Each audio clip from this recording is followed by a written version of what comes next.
السلام علیکم ورحمۃ اللہ وبرکاتہ۔ لک الحمد یا اللہ والصلاة والسلام علیک یا رسول اللہ، اما بعد فاعوذ باللہ من الشیطان الرجیم، بسم اللہ الرحمن الرحیم۔ انما یرید اللہ لیذہب عنکم الرجس اہل البیت ویطہرکم تطہیرا۔ قال النبی صلی اللہ تعالی علیہ وسلم حسین منی وانا من الحسین، آمنت باللہ صدق اللہ مولانا العظیم۔ درود شریف کا ورد کر لیں، پڑھے اللہم صلی علی سیدنا و مولانا محمد وعلی آل محمد کما تحب و ترضی بن صلی علیہ صلاۃ و سلاما علیک یا رسول اللہ وعلیک یا حبیب اللہ صلی اللہ تعالی علیہ وسلم۔ برادران اسلام، میں نے خطبہ مسنونہ کے بعد 22واں پارہ کے شروع صفحہ کی آیہ کریمہ کی تلاوت کا شرف حاصل کیا ہے۔ اللہ رب العزت ارشاد فرماتا ہے، انما یرید اللہ لیذہب عنکم الرجس اہل البیت ویطہرکم تطہیرا۔ اللہ یہی چاہتا ہے کہ اے نبی کے گھر والوں، تم سے ہر ناپاکی کو دور فرما دے اور تمہیں خوب پاک کر کے ستھرا فرما دے۔ حدیث پاک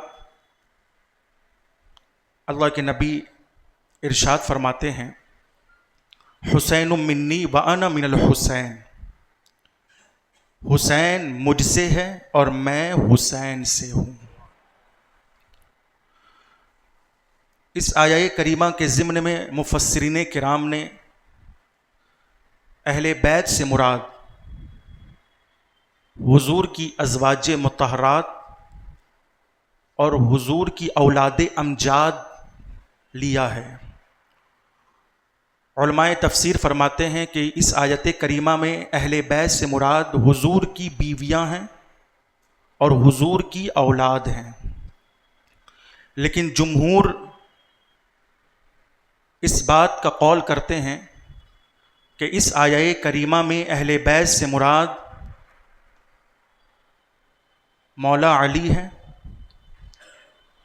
سیدہ فاطمۃ الزہرا ہے، امام حسن مجتبیٰ ہے، امام حسین ابن علی ہے۔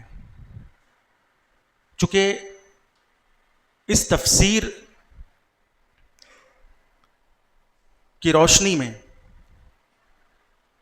جس تفسیر میں یہ بتایا گیا کہ یہاں خصوصیت کے ساتھ اہل بیت سے مراد یہ 4 نفوس قدسیہ ہیں، علی، فاطمہ، حسن و حسین، تو یہ اس لیے فرمایا گیا کہ ایک حدیث میں واضح طور پر ہے کہ ایک مرتبہ اللہ کے نبی مولا علی کو بلایا، سیدہ فاطمۃ الزہرا خاتون جنت کو بلایا، اور امام حسن مجتبیٰ کو بلایا، اور امام حسین ابن علی کو بلایا، اور اپنی چادر میں جگہ دی۔ اور چادر میں جگہ دینے کے بعد یہ حدیث ہے، اللہ کے نبی نے دعا کے لیے ہاتھ اٹھایا اور کہا، اللہم ہؤلاء اہل بیتی، اے اللہ یہ جو چادر کے اندر ہیں، یہ علی، یہ فاطمہ، یہ حسن، یہ حسین، یہ میرے اہل بیت ہیں۔ اللہ ان سے ہر قسم کی ناپاکی کو دور کر دے اور انہیں خوب خوب پاک کر دے۔ یہ حدیث ہے۔ تو اس حدیث کی روشنی میں جمہور کا یہ فیصلہ ہے کہ یہاں اہل بیت سے مراد علی و فاطمہ، حسن و حسین ہیں۔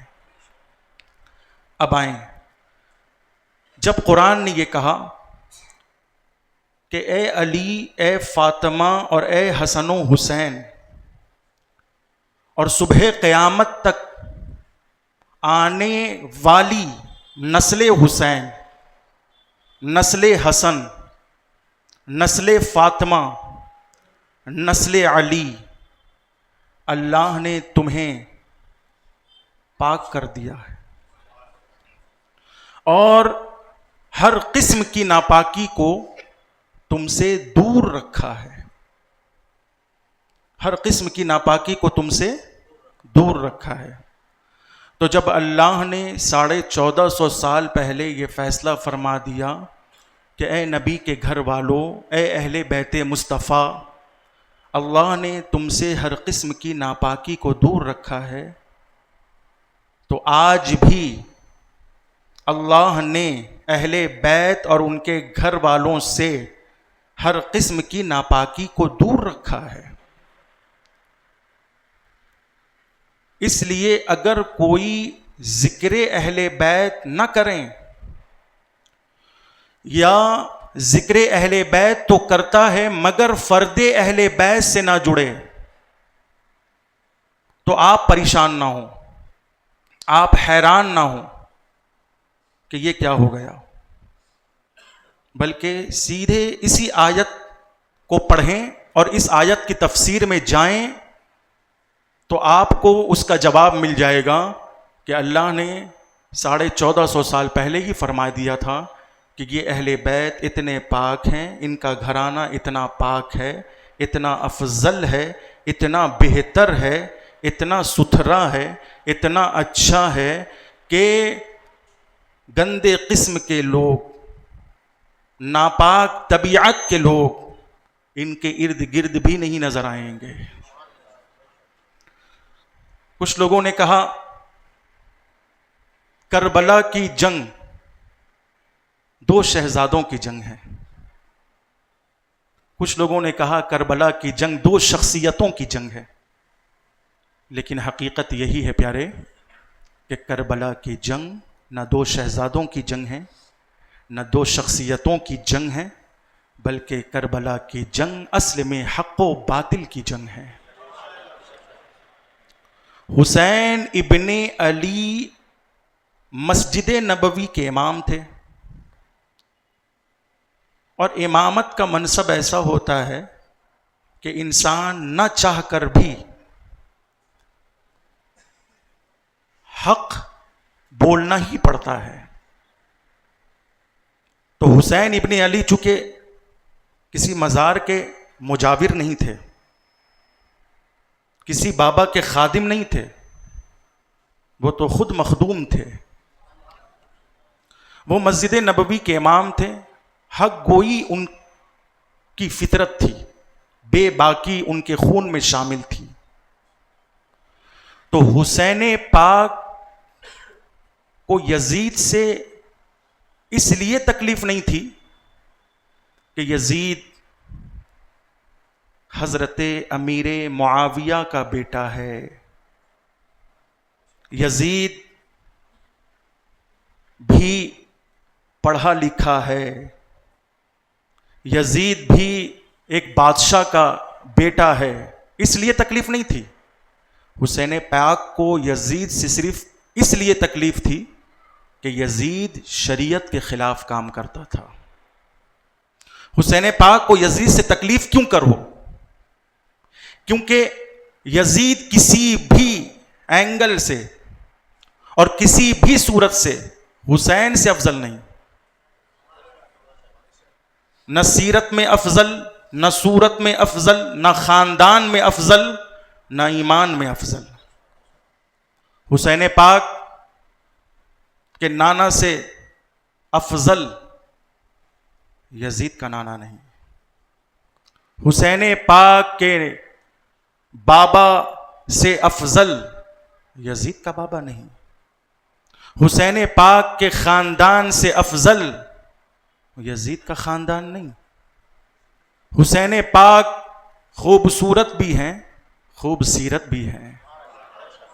یزید بدصورت بھی ہے، بد سیرت بھی ہے. تو یاد رکھیں حسین پاک کو اللہ نے بہت نوازا، صورت سے بھی نوازا، سیرت سے بھی نوازا، علم سے نوازا، فضل سے نوازا، خاندان سے نوازا.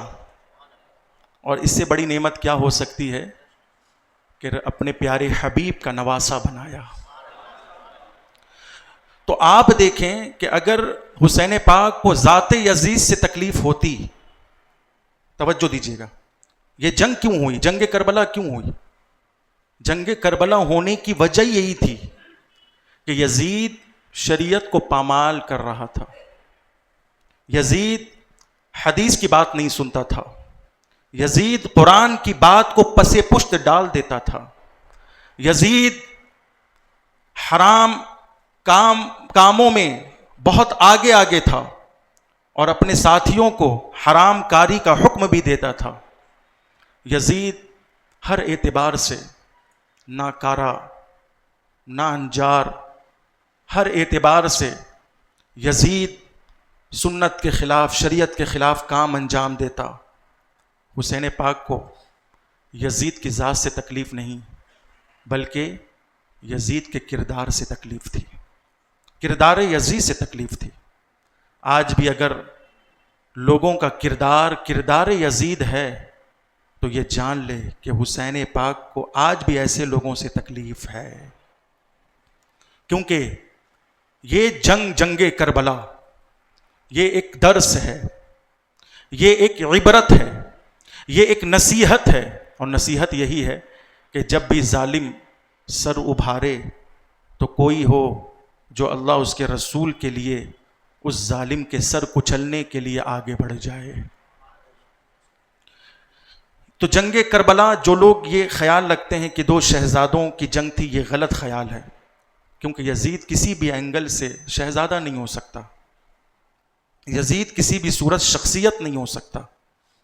بات سمجھ رہے ہیں آپ؟ تو حسین ابن علی کی جو یہ یزید پلید سے جو جنگ ہوئی، جو لڑائیاں ہوئیں، یہ حادثہ بھی نہیں ہے، کیونکہ امام پاک کی شہادت کی خبر تو تبھی مشہور ہو گئی تھی جب امام پاک پیدا ہوئے تھے۔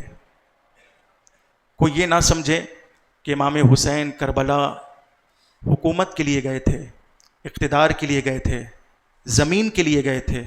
نہیں پیارے، امام کربلا نہ حکومت کے لیے گئے، نہ اقتدار کے لیے گئے، نہ زمین کے لیے گئے، بلکہ خدا اور اس کے رسول کے دین کے لیے گئے تھے۔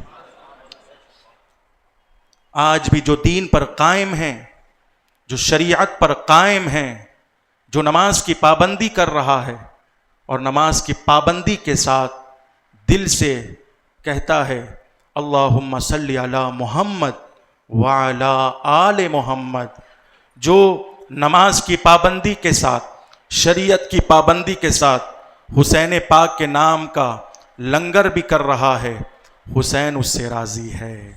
جو نماز کی پابندی کے ساتھ، شریعت کی پابندی کے ساتھ حسین پاک کے نام کا شربت پی رہا یا پلا رہا ہے تو حسین ایسے لوگوں سے راضی ہے۔ آج بھی محرم کے مہینے میں حسین ایسے حسینیوں سے راضی ہے جو نماز کی پابندی کرے اور نماز کی پابندی کے ساتھ ذکر حسین کرے، ذکر اہل بیت کرے، ذکر علی کرے، ذکر ولی کرے، ذکر فاطمہ کرے، تو یقیناً آج بھی حسین ایسے لوگوں سے ہی راضی ہے جو تکلیف میں، مصیبتوں میں صبر کا دامن تھام لے۔ حسین ایسے صابروں سے راضی ہے جو خوشیوں کی نعمتوں پر جو ہے شکر کا دامن تھام لے اور خوشیاں ملنے پر اللہ کا شکر ادا کرے، سجدے پہ سجدہ کرتا رہے، نماز پہ نماز پڑھتا رہے، نوافل کی تعداد بڑھا دے، قرآن کی تلاوت کرے۔ کیوں؟ اس لیے کہ اللہ نے ہمیں نعمتیں دی ہیں، اس لیے ہم ان نعمتوں کا شکریہ ادا کریں گے، نماز کی پابندی کریں گے۔ اللہ نے ہمیں نعمتیں دی ہیں، ان نعمتوں کے شکر میں ہم قرآن کی تلاوت کریں گے۔ اللہ نے ہمیں نعمتیں دی ہیں، ان نعمتوں کے شکرانے میں ہم جو ہے پڑوسیوں کے ساتھ بھلائیاں کریں گے، ہم یتیموں کے ساتھ بھلائیاں کریں گے۔ جب اللہ نے ہمیں غم میں ڈالا تھا تو ہم نے صبر کیا تھا، جب خوشی ہاتھ آئی ہے تو ہم شکر ادا کریں گے۔ تو آج بھی ایسے لوگ جو غم کے ماحول میں صبر کرتے ہیں اور خوشیوں کے ماحول میں شکریہ ادا کرتے ہیں، اللہ کی بارگاہ میں سجدہ کرتے ہیں، حسین ایسے ساجدوں سے راضی ہے۔ آج بھی حسین ایسے لوگوں سے راضی ہے۔ اس لیے پیارے، حسینیت یہ نہیں کہ صرف حسین پاک کا نام لیا جائے اور لنگر کیا جائے اور شربت کیا جائے. حسینیت صرف یہ نہیں کہ حسین پاک کے نام پر کڑیاں پہن لی جائے. حسینیت صرف یہ نہیں کہ حسین پاک کے نام پر ماتم کر لیا جائے. حسینیت صرف یہ نہیں کہ حسین پاک کے نام پر جو ہے آنسو بہا لیا جائے. اصل حسینیت تو یہ ہے کہ جو کربلا کے میدان میں امام حسین ابن علی نے آخری سجدہ کیا اور رب کو منایا اور اپنے نانا کی امت کو ایک پیغام دیا کہ لوگوں یاد رکھنا حسین ابن علی اسی سے راضی ہے کہ جس کا سجدہ ہو, جس کا رکوع ہو, جس کا قیام ہو, جس کی نماز ہو, جس کی شریعت ہو, جس کے پاس سنت مصطفیٰ ہو. اس لیے مسلمانوں تو آج آئیں ہم یہ عہد کریں کہ ہمیں حسین کو راضی کرنا ہے تو ہم لنگر بھی کریں گے اور نماز بھی پڑھیں گے. توجہ ہے نا, لنگر بھی کریں گے اور بولے بھائی نماز بھی پڑھیں گے. ہم شربت بھی پلائیں گے اور نماز بھی پڑھیں گے. ہم ذکر حسین بھی کریں گے اور نماز بھی پڑھیں گے, کیونکہ نماز سے بہتر کوئی عبادت نہیں, نماز سے افضل کوئی عمل نہیں. حسین اور حسین کے خاندان کو کیا چاہیے آپ کو پتا ہے؟ علی اکبر کربلا کے میدان میں پیاسے ہیں مگر نماز پڑھ رہے ہیں, نماز پڑھ رہے ہیں. قاسم بن حسن بھوکے ہیں مگر نماز پڑھ رہے ہیں. حسین ابن علی بھوک اور پیاس کی حالت میں بھی نماز پڑھ رہے ہیں. تو آؤ ایسے حسینی بنتے ہیں کہ جو بھوک اور پیاس کو بھی پسے پشت ڈال دے اور رب کی عبادت میں لگ جائے. نماز پڑھیں پیارے, نماز بہت بڑی عبادت ہے, افضل عبادت ہے. تو آج اہل بیت کا نام اتنا بلند کیوں ہے؟ کیونکہ اہل بیت نے وہاں نماز پڑھی ہے جہاں نماز پڑھنا لوگوں کے لیے ممکن ہی نہیں, مشکل امر ہے. توجہ دیجئے, جہاں نماز پڑھنا, ریت پر سجدہ کیا ہے حسین نے. آج ہمیں مصلی ملتا ہے, آج ہمیں فرش مل رہا ہے, آج ہمیں جو ہے اچھے اچھے بستر اور مخملی بستر مل رہے ہیں سجدہ کرنے کے لیے. لیکن حسین نے کہاں سجدہ کیا؟ بولیں ریت, اور وہ بھی گرم ریت پر. سب کچھ لٹا دیا, سب کچھ ختم ہو گیا, اس کے باوجود بھی حسین سجدے میں ہے. وہ سجدہ کیسا تھا؟ یہی وجہ ہے آج بھی حسین ابن علی کو لوگ سلام کیوں کرتے ہیں, ان کے خاندان کو سلام بھیج رہے ہیں, ان کے گھر والوں کی بارگاہ میں نذرانی عقیدت پیش کر رہے ہیں. اس کی وجہ یہ ہے کہ لوگوں, کربلا والوں کا حوصلہ اتنا بلند تھا کہ جہاں صبر کرنا مشکل ہوتا ہے وہاں وہ شکر ادا کر رہے تھے. کس بات کا شکر ادا کر رہے تھے؟ علی اصغر لٹ گئے, اس بات کا شکر ادا کر رہے تھے. حسین آپ کس بات کا شکر ادا کر رہے تھے؟ علی اکبر کی جوانی لٹ گئی, اس بات کا شکر ادا کر رہے تھے. حسین کربلا کے تپتی ریت پر سجدے کی حالت میں اللہ کا آپ کس بات کا شکریہ ادا کر رہے تھے؟ اس بات کا شکریہ ادا کر رہے تھے کہ سیدہ سکینہ کو پانی نہیں ملا تھا. حسین آپ کس بات کا شکریہ ادا کر رہے تھے؟ آپ کس بات کا اللہ کا شکر ادا کر رہے تھے؟ سیدہ زینب کے سر سے چادر چھین لی گئی تھی, اس بات کا شکریہ ادا کر رہے تھے. حسین کس بات کا شکریہ ادا کر رہے تھے؟ ظالموں نے آپ کا کھانا بند کیا تھا, اس بات کا شکریہ ادا کر رہے تھے. حسین آپ کس بات کا شکریہ ادا کر رہے تھے؟ ظالموں نے آپ پر پانی بند کر دیا تھا, اس بات کا شکریہ ادا کر رہے تھے. تو جواب آئے گا نہیں, ہم تو اپنے رب کی بارگاہ میں اس کی رضا مندی پر شکریہ ادا کر رہے تھے کہ میرا رب راضی ہے نا. اگر میں نے اپنے ننھے علی اصغر کی قربانی پیش کی ہے تو میرا رب راضی ہوا یا نہیں؟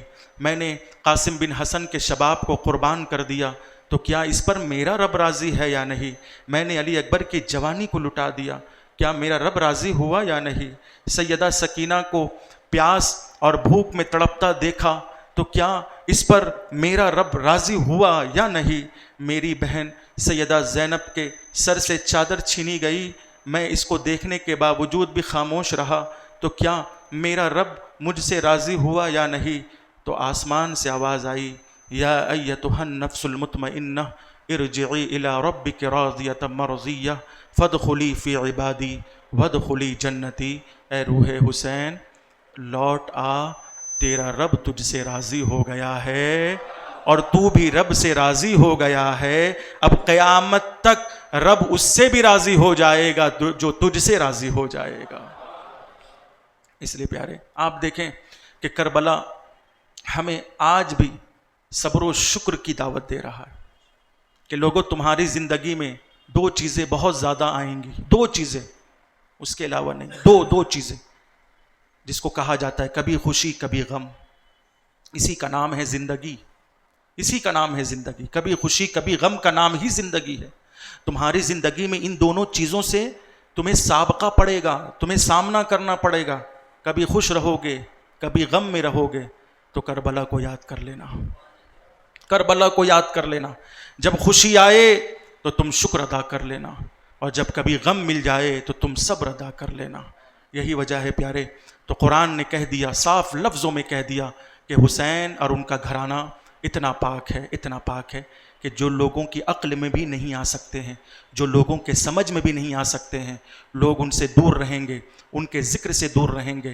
کیونکہ اللہ اگر چاہے گا تو ان کو ان کے قریب کر دے گا، اور اگر اللہ نہیں چاہے گا تو قریب ہو کر بھی وہ دور رہیں گے. یہی وجہ ہے کربلا کے میدان میں آپ دیکھیں 72 حسینی، 72 حسینی اتنے پاک، اتنے ستھرے، اتنے صاف، اتنے شفاف، اتنے اچھے، اتنے بھولے، اتنے بھلے کہ 22,000 یزیدیوں کو یہ 72 سمجھ ہی میں نہیں آئے. اسی لیے تعداد پر کبھی مت جانا، یہ مت دیکھنا کہ تعداد کس طرف ہے، یہ دیکھنا کہ سادات کس طرف ہے. کربلا نے یہی درس دیا ہے کہ لوگوں تعداد کو مت دیکھو، یہ دیکھو کہ سادات کہاں ہیں، حسین کہاں ہیں، حسین سید کہاں ہیں. یہ دیکھو کہ علی اصغر سید کہاں ہیں، یہ دیکھو علی اکبر سید کہاں ہیں. سادات دیکھو، قاسم بن حسن سید کہاں ہیں. کبھی بھی تعداد پہ مت جانا. یہی وجہ ہے جہنمیوں کی ایک علامت بتائی گئی، سنیں گے جہنمیوں کی ایک علامت. وہ علامت یہ ہے کہ جہنمی تعداد میں ہوں گے. جہنمی بولے تعداد میں ہوں گے. اور جنتیوں کی ایک علامت بتائی گئی کہ جنتی کم ہوں گے، جنتی تعداد میں نہیں کم ہوں گے. اور جہنمی، اور قرآن پاک میں ہے کہ جب جنتی حضرات جہنمیوں کی تعداد دیکھیں گے نا کل قیامت کے دن، تو وہ جنتی کہیں گے تمہاری تعداد کہاں گئی؟ تم جس تعداد پہ فخر کرتے تھے، غرور کرتے تھے، گھمنڈ کرتے تھے، آج تمہاری تعداد کہاں گئی؟ تو اس لیے پیارے تعداد پہ کبھی مت جانا.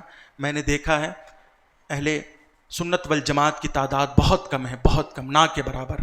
سنی کم ہے، سنی ہے ہی نہیں. ہم کو تو لگتا ہے سنی ہے ہی نہیں. کربلا کے میدان میں آپ دیکھیے امام حسین علی جدہ وعلیہ السلام بھی مسلمان، ان کا گروپ بھی مسلمان، یزید پلید بھی بظاہر مسلمان، اس کا گروپ بھی مسلمان، مگر عقیدہ اہل سنت پر کون تھا؟ کربلا کے میدان میں عقیدہ اہل سنت پر کون تھا؟ 22,000 تھے یا 72 تھے؟ بولیں آپ، بولیں. حسین اہل سنت والجماعت پر سنی، اور 22,000 میں آپ کو عالم بھی تھا، 22,000 میں حافظ بھی تھا، 22,000 میں جو ہے امام بھی تھا، 22,000 میں مسلمان بھی تھا، 22,000 میں نمازی بھی تھا، 22,000 میں روزہ رکھنے والا بھی تھا، 22,000 میں بظاہر دین پر عمل کرنے والا بھی تھا، مگر 22,000 میں سنیت نہیں تھی، سنیت نہیں تھی. اس لیے آپ دیکھیں آج بھی یہ 22,000 ایسے 22,000 بہت ملیں گے کہ جہاں سب کچھ ہے لیکن سنیت نہیں ہے. یہی وجہ ہے کہ اعلیٰ حضرت نے پوری زندگی سنیت پر زور ڈالی. لوگوں سنی بن جاؤ، ٹن سنی بن جاؤ، TTS سنی بن جاؤ. اور سنی کون ہے؟ یہ سب سے زیادہ پہچان محرم کے مہینے میں ہو جاتی ہے، سب سے زیادہ پہچان محرم کے مہینے میں. یہ ہمارا سنی نوجوان یہ بظاہر اپنے آپ کو سنی کہتا ہے، مگر محرم کے مہینے میں انہیں دیکھیے کالے کپڑے میں، محرم کے مہینے میں انہیں دیکھیے تو کسی جو ہے وہ ماتم گھر میں نظر آئیں گے، محرم کے مہینے میں انہیں دیکھیے تو یہ ماتم کرتے ہوئے نظر آ رہے ہیں. ارے بھائی یہ سنیت نہیں ہے، سنیت 72 میں ہے. سنیت بولے 72 میں ہے. وہ 72 جنہوں نے ماتم نہیں کیا، جنہوں نے کالا لباس نہیں پہنا، جنہوں نے حسین کے نام پر کڑا نہیں پہنا، جنہوں نے حسین کے نام پر بالیاں نہیں پہنی، جنہوں نے حسین کے نام پر سر کٹایا ہے، وہ ہے سنی. اس لیے آج لے ان کی پناہ، آج مدد مانگ ان سے، کل نہ مانیں گے قیامت میں. اگر مان گیا سنی رہیں، ٹی ٹی ایس بنے، پی پی ایس نہ بنے. پل پلا سنی نہیں.